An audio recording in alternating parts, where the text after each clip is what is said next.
Hello बच्चों, आज मैं आपको रस चैप्टर एक्सप्लेन करने जा रही हूँ। आपने मेरे पिछले वीडियो में रस की परिभाषा, रस के 4 अंग यानी कि स्थायी भाव में आपने 11 स्थायी भाव पढ़े। मैंने आपको 9 स्थायी भाव बताया और ये बताया कि वात्सल्य और भक्ति रस को श्रृंगार रस से अलग कर दिया गया।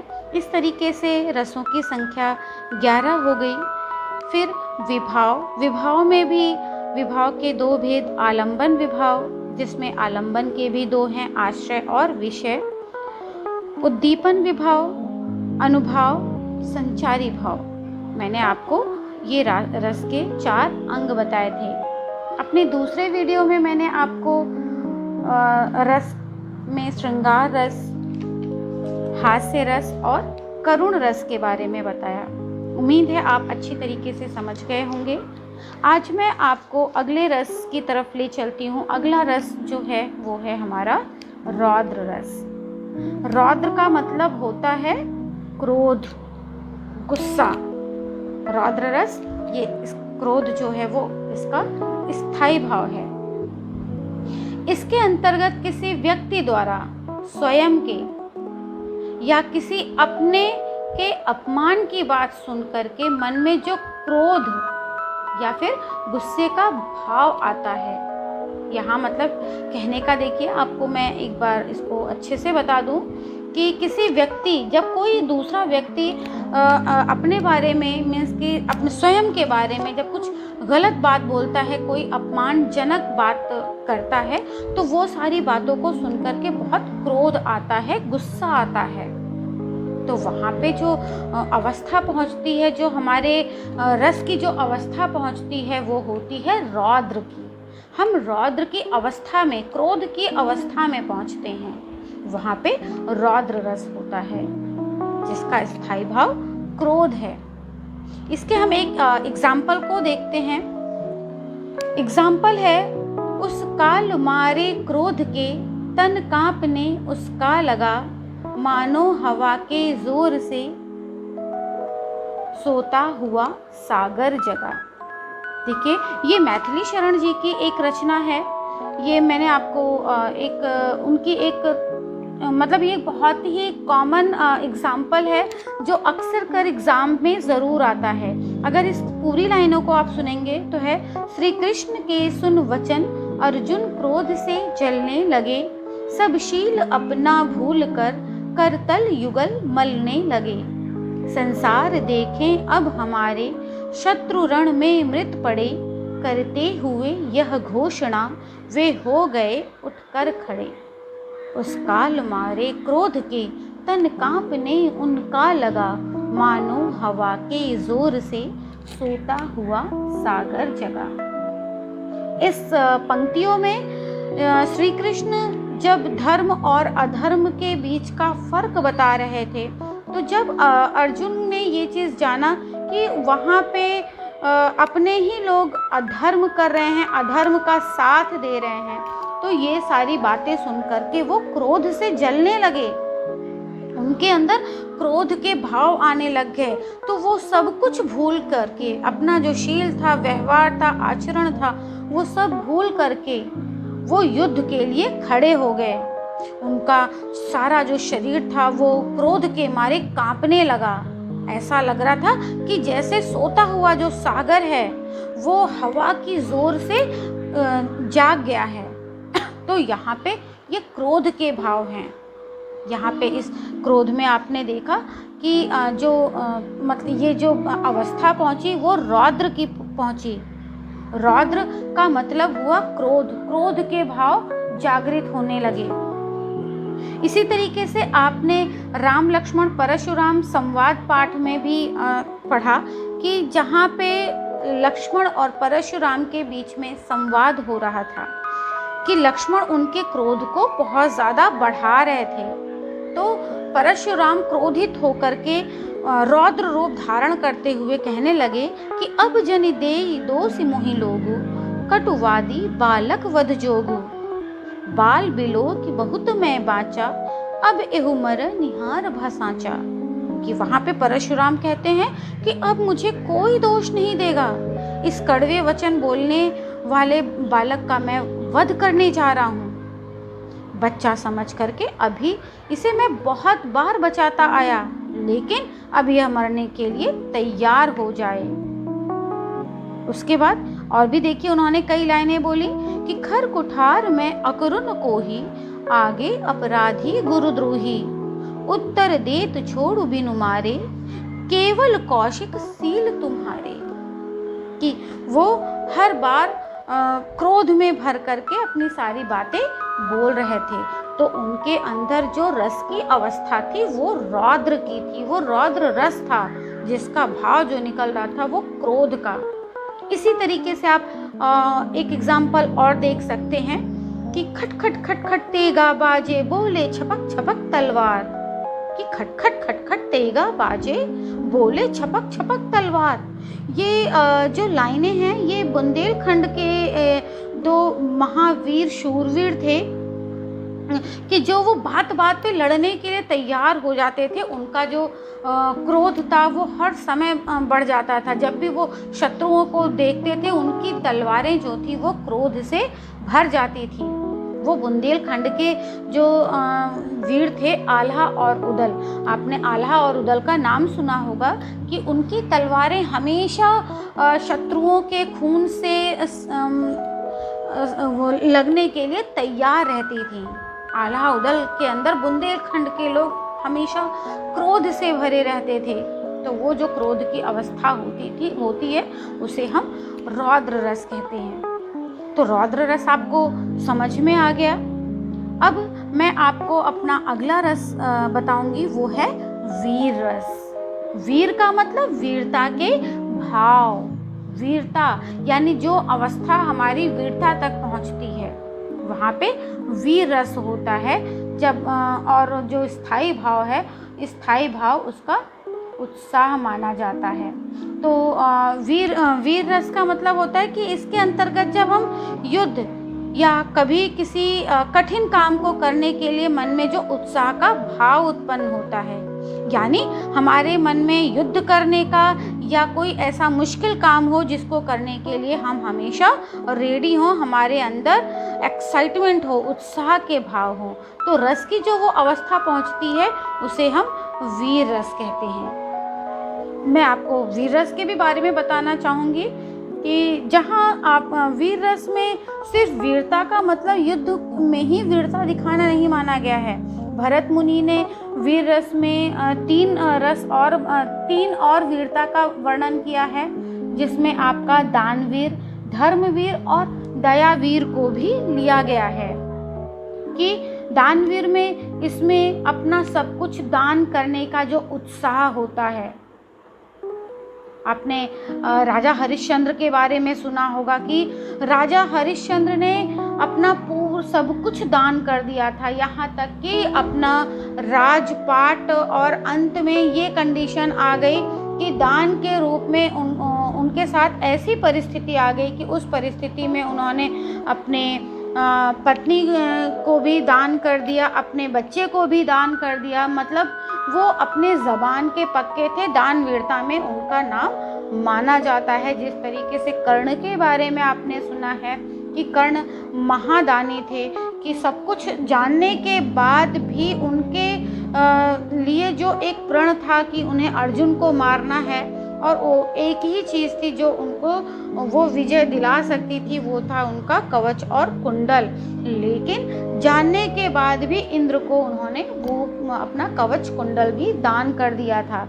तो दानवीरता में आता है कि जहाँ सब कुछ दान करने का उत्साह दिखे, उत्साह का भाव दिखे। फिर धर्मवीर का मतलब इसमें धर्म के प्रति जो निष्ठा दिखती है, धर्म के प्रति निष्ठा, त्याग और उत्साह का जो भाव दिखता है, जिसमें मैंने जो राजा हरिश्चंद्र के बारे में आपको बताया कि वो धर्मवीर भी थे, बहुत ही बड़े धर्मात्मा थे। फिर है दयावीर। दयावीर का मतलब जैसे आपने नाम से आप समझ सकते हैं कि किसी भी दुखी प्राणी को देख करके भी, किसी बहुत गरीब लाचार को देख करके उसके दुख को दूर करने का जो उत्साह मन में दिखाई दे, तो वहाँ पे दयावीरता होती है। यानी कि वीर रस के अंतर्गत आप युद्धवीर, दानवीर, धर्मवीर, दयावीर, ये 4 तरीके के उत्साह को देखेंगे जो वीर रस के अंतर्गत माने गए हैं। कि अगर कोई भी कविता की पंक्तियाँ युद्ध से संबंधित हो, दान से संबंधित हो, धर्म या दया से संबंधित हो, तो उसको आप वीर रस के ही अंतर्गत डालेंगे। चलिए वीर रस का हम देखते हैं एग्जाम्पल। बहुत ही फेमस है, जिसको आपने हमेशा सुना है कि बुंदेले हर बोलों के मुँह, हमने सुनी कहानी थी, खूब लड़ी मर्दानी, वो तो झांसी वाली रानी थी। ये रानी लक्ष्मीबाई के लिए है। आपने लक्ष्मीबाई का नाम सुना है। रानी लक्ष्मीबाई बहुत ही वीर महिला थी, जिन्होंने अंग्रेज़ों से अकेले एक औरत होकर के भी अंग्रेज़ों से युद्ध किया और अपनी वीरता का प्रदर्शन किया। तो ये आपने बहुत ही आपके लिए ये बहुत ही प्रसिद्ध उदाहरण है, जिसे आप समझ सकते हैं। मैं आपको एक अगला उदाहरण बताती हूँ। हे सारथे हे द्रोण क्या, देवेंद्र भी आकर लड़े, है खेल क्षत्रिय बालकों का, व्यू भेदन कर लड़े। मैं सत्य कहता हूँ सखे, सुकुमार मत जानो मुझे, यमराज से भी युद्ध में प्रस्तुत सदा मानो मुझे। देखिए, इस कविता की पंक्ति को पढ़ करके जो भाव मन में आ रहे हैं, जो भाव जागृत हो रहे हैं, हम जिस अवस्था में पहुंच रहे हैं, वो अवस्था हमारी वीरता की है। कि इन लाइनों में वीरता के भाव दिख रहे हैं। इससे जो मन में भाव जागृत हो रहा है वो वीरता का है, जिसका स्थायी भाव उत्साह है। इस पंक्ति में ये अभिमन्यु ने अपनी बात को की कि जब कौरवों ने चक्रव्यूह की रचना की तो सब पांडव जो थे बहुत ही चिंतित हो उठे थे, क्योंकि उस वक्त उस व्यूह को तोड़ने के लिए, चक्रव्यूह को तोड़ने के लिए अर्जुन वहाँ पे नहीं थे और सिर्फ अर्जुन ही चक्रव्यूह को तोड़ सकते थे। तो और पांडवों यानी युधिष्ठिर जब बहुत चिंतित थे, तो अभिमन्यु उनकी चिंता को दूर करते हुए कहते हैं कि हे युधिष्ठिर को वो संबोधित करते हुए कहते हैं कि मेरे लिए द्रोणाचार्य क्या हैं। मीन्स कि द्रोणाचार्य का सामना करने के लिए तो मैं हमेशा तत्पर हूँ। अगर इंद्र भी, देवेंद्र का मतलब देवों के इंद्र, देवेंद्र, इंद्र भी अगर मुझसे आके लड़ेंगे तो भी मैं उनसे युद्ध करने के लिए हमेशा तत्पर रहूँगा। क्योंकि ये चक्रव्यूह का जो भेदन है, चक्रव्यूह को जो तोड़ना है, ये तो हर क्षत्रिय बालकों का खेल है। कि मैं सत्य कहता हूँ कि मैं ये सत्य बोल रहा हूँ कि आप लोग मुझे सुकुमार मत समझिए, मैं कोमल नहीं हूँ। मैं हर वक्त यमराज से भी युद्ध करने के लिए तत्पर हूँ। मुझे आप हमेशा तत्पर समझ सकते हैं। मैं युद्ध में कभी भी किसी से भी पीछे नहीं रह सकता हूँ। तो यहाँ पे जो भाव हैं अभिमन्यु के, वो वीरता के भाव हैं। तो यहाँ पे जो रस है वो वीर रस है, जिसका स्थायी भाव उत्साह होता है। अब हम अपने अगले रस की तरफ आएंगे। हमारा अगला रस है भयानक। भयानक रस, भयानक का मतलब क्या होता है? भय। भय कैसा? डरावने दृश्य देख करके मन में जो भय उत्पन्न हो। डरावना दृश्य क्या होता है? डरावना का मतलब जिसे देख करके हम डर जाएं। कि जब किसी व्यक्ति या किसी ऐसी चीज को देख करके, या जब कोई किसी घटना का वर्णन हो, उससे मन में डर का भाव पैदा हो, भय हो, तब वहाँ पे जो रस अपनी अवस्था पे पहुँचती है वो होता है भयानक रस। मैंने आपको बताया था कि जब कोई हम हॉरर मूवी देख लेते हैं, हॉरर मूवी में कोई डरावने सीन, दृश्य देख लेते हैं, तो मन में एक भय हो जाता है। उस भय को वो जो अवस्था होती है वो भयानक रस की होती है। इसका स्थायी भाव भय होता है। मैं आपको एक उदाहरण से ही इसको बताऊंगी। ये जो एग्ज़ाम्पल मैं आपको बताने जा रही हूँ, ये आपका हमेशा एग्ज़ाम में पूछा जाता है कि एक ओर अजगर हीलक, एक ओर मृगराय, विकल बटोही बीच ही परियो मूर्छा खाए। कि एक तरफ अजगर है और दूसरी तरफ मृगराय मीन्स मृगराय यानी कि शेर है, और विकल बटोही बीच में, कि जो बटोही है, जो राहगीर है, वो अजगर और शेर के बीच में है। अब वो बेचारा क्या करेगा, दोनों ही तरफ मृत्यु, तो वो परियो मूर्छा खाए वहीं पे बेहोश हो जाता है। तो ये एक भयानक रस का एक बहुत ही प्रसिद्ध और मतलब कि बहुत ही पॉपुलर, जो कि हमेशा एग्ज़ाम में पूछा जाता है, वो रस हमेशा ये उदाहरण आया हुआ है कि आपको यहाँ पे इस रस को देख करके बताना है। अगला मैं एक और एग्ज़ाम्पल के साथ आपको बताने जा रही हूँ। आप इसको देखेंगे कि बहुत ही ये भी सही है। धसती धरा धधकती ज्वाला, ज्वालामुखी के निश्वास और संकुचित क्रमशः उसके अवयव का होता था वास। यहाँ पे देखिए प्रलय का वर्णन किया जा रहा है। मैं इस पूरी लाइन को एक साथ आपको बताऊं। पंचभूत का वैभव मिश्रण, झंझाओं का सकल निपात, उल्का लेकर सकल शक्तियां खोज रही थी खोया प्रात।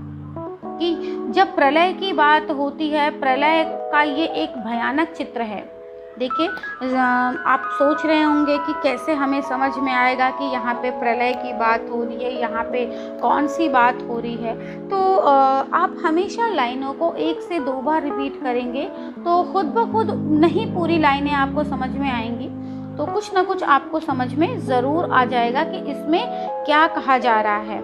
तो इसलिए आपको वो चीज़ों को बहुत ध्यान से पढ़ना पड़ेगा कि यहाँ पे प्रलय की भयंकरता दिख रही है कि चारों तरफ हाहाकार मचा हुआ है। कहीं पे धधकती हुई ज्वाला दिख रही है, मतलब कि आग निकल रही है। ज्वालामुखी के मुंह से सब कुछ वो लावा फूट रहा है जो चारों तरफ फैल रहा है, और पूरा प्रलय यानी कि उल्का जो पूरी शक्तियां हैं पूरी तरफ से झंझाओं का जाल बिछा हुआ है, और हर तरफ प्रलय ही प्रलय दिखाई जा रहा है, जिसको देख करके, इस डरावने और भयानक दृश्य को देख करके मन में भय उत्पन्न हो रहा है। सब कुछ खो जाने का भय, सब कुछ पूरा विनाश हो जाने का जो भय दिख रहा है, ये भयानक रस है। तो यहाँ पे जो स्थायी भाव है वो है भय का। यहाँ पे स्थायी भाव भय दिख रहा है, डर का भाव है। तो यहाँ पे ये भयानक रस था। अगला जो हमारा रस है वो है विभत्स। विभत्स का मतलब होता है जुगुप्सा। जुगुप्सा शायद आपको नहीं समझ में आ रहा है कि ये जुगुप्सा होता क्या है। जुगुप्सा का मतलब होता है घृणा। घृणा का मतलब जब हमें कोई चीज़, जब हम किसी व्यक्ति को या वस्तु को उनके बारे में जानकर, सुनकर या देखकर जो मन में घृणा या नफरत का भाव उत्पन्न हो, तब यह रस जिस अवस्था में पहुंचती है उसे विभत्स रस कहते हैं। देखिए, मैंने आपको बताया था कि विभत्स और जुगुप्सा ये आपको नहीं समझ में आ रहा है, लेकिन रस विभत्स है और इसका स्थायी भाव जुगुप्सा है। जुगुप्सा मीन्स घृणा। घृणा से आप समझ सकते हैं कि जब हम कोई ऐसी चीज़ देखते हैं जिसे देख करके हमें घिन आ जाए, हमारा मन घृणा से भर जाए, हमें घिन आए, वहाँ पे विभत्स होता है। कि एक उदाहरण से मैं आपको बताऊंगी कि हाथ में घाव थे 4, थी उनमें मवाद भरमार, मक्खी उन पर भिनक रही थी, कुछ पाने को टूट पड़ी थी। उसी हाथ से कौर उठाता, घृणा से मेरा मन भर जाता। अब आप इसको तो समझ ही गए होंगे कि हाथ में घाव था, 4 घाव थे हाथ में, और वो पूरे घाव में मवाद भरा हुआ था जिसको पस कहते हैं। सुन करके आपको घिन आ रही होगी कि मैम ये क्या समझा रही हैं। और उसी मवाद के ऊपर मक्खियाँ भिनभिना रही थीं।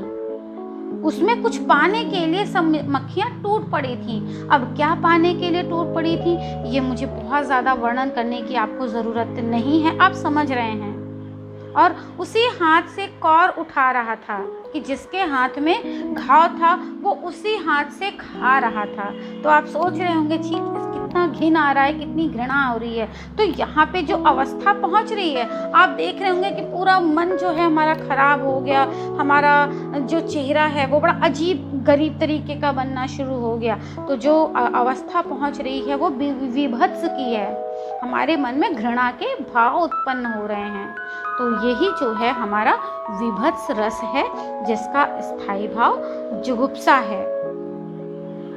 और एक एग्जाम्पल आप देख सकते हैं, आंखें निकाल उड़ जाते, क्षण भर उड़कर आ जाते, शव जीभ खींच कर कौवे, चुभला चुभला कर खाते, भोजन में श्वान लगे मुर्दे, थे भू पर लेटे, मांस खा मांस चाट लेते थे, चटनी सैम बहते बहते बेटे। यहाँ पे एक मृतक शरीर है, मतलब हम इसमें एक ऐसा भी देखते हैं ना, कोई मुर्दा है, डेड बॉडी है, कि जो कौवे हैं वो उसकी आँख को निकाल करके उड़ जा रहे हैं और उड़ करके फिर वापस आ जाते हैं और उसके जीभ को खींच लेते हैं और उसके जीभ को खींच करके चुभला चुभला करके खा रहे हैं। और जो श्वान हैं वो जो कुत्ते हैं वो उसके मांस को नोच नोच करके खा रहे हैं। आप भी सोच रहे होंगे कि मैडम ये क्या मतलब बता रही हैं, आपका मन खराब हो रहा होगा, देख करके आपको बहुत गंदा लग रहा होगा, सुन करके गंदा लग रहा होगा।